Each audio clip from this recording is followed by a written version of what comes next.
یہ رشتے میں سکا چچا بولتا ہے۔ اللہ اکبر، مشکلیں صحیح، تکلیفیں صحیح، سماجی مقاطعہ ہوا، سوشل بائیکاٹ ہوا۔ شاب ابی طالب کے 3 سال کس کٹھن حالات میں حضور اور حضور کے غلاموں نے اور خاندان والوں نے کاٹے، حتیٰ کہ درختوں کے پتے کھا کھا کے گزر اوقات ہوتے تھے۔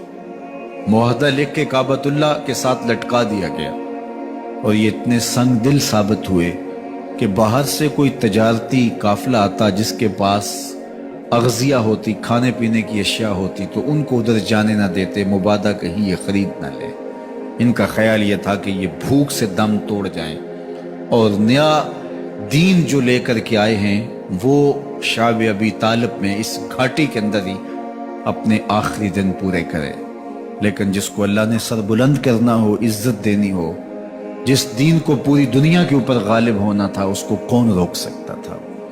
اللہ کے محبوب علیہ السلام نے محنت، تندہی، کوشش اور کد و کاوش کے ذریعے لوگوں تک پیغام حق کا ابلاغ کیا۔ سب سے پہلے حضور کی اہلیہ حضرت سیدہ خدیجہ الکبریٰ رضی اللہ تعالی عنہا ایمان لاتی ہیں۔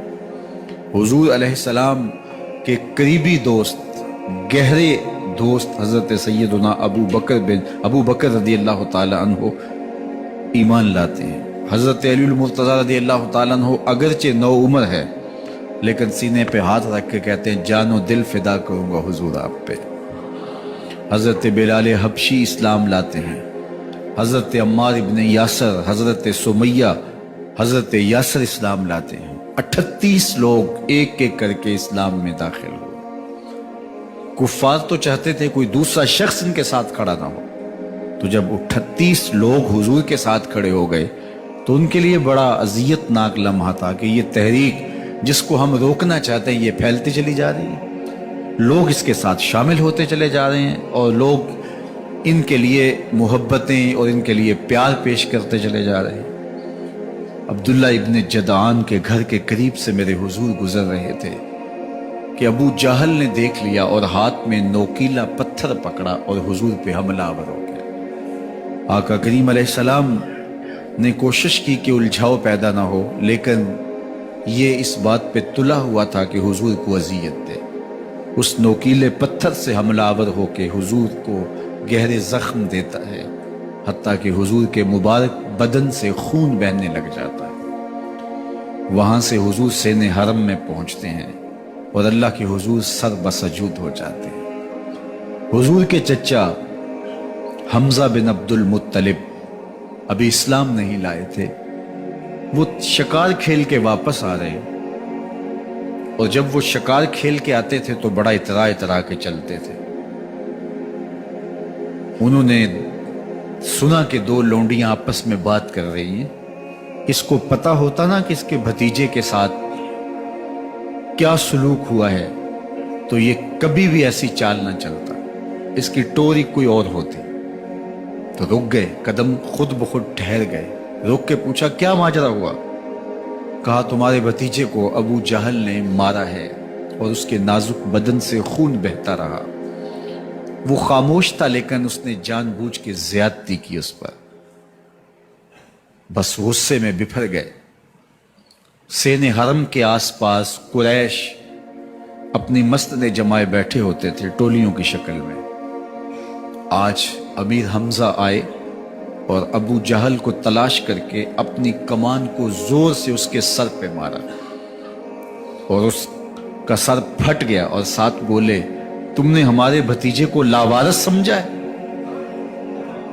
اب اس کے حواری کھڑے ہو گئے، لیکن ابو جہل بڑا کائن شخص تھا، اس نے سمجھا کہ یہ تو اب تنہا ہیں، لیکن لڑائی کی آگ روشن ہوگی تو بنو ہاشم بھی نکل آئیں گے تو یہ لڑائی لمبی ہو جائے گی، تو اس کا سبب میں ہوں، قصور میرا ہے۔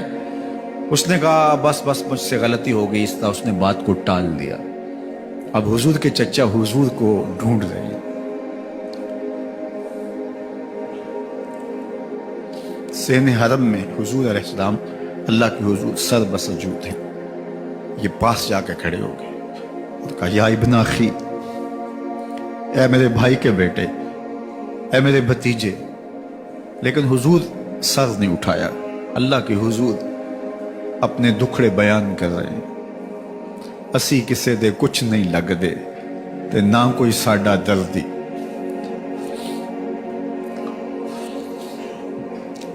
اللہ کے محبوب علیہ السلام اللہ کے حضور سر بسجود ہے. انہوں نے پھر کہا یا ابن اخی، اے میرے بھائی کے بیٹے. اور انہیں بے چینی ہے کہ بتاؤں کہ حوصلہ رکھو میں تمہارا بدلہ لے لیا، لیکن حضور سر نہیں اٹھا رہے. تیسری مرتبہ پھر آواز دی. حضور نے سر اٹھایا، آنکھیں آنسوں سے بھری ہوئی تھی. تو برجستہ کہا بھتیجے میں تمہارا بدلہ لے لیا. میرے حضور نے فرمایا چچا مجھے اس کی کوئی خوشی نہیں ہوئی.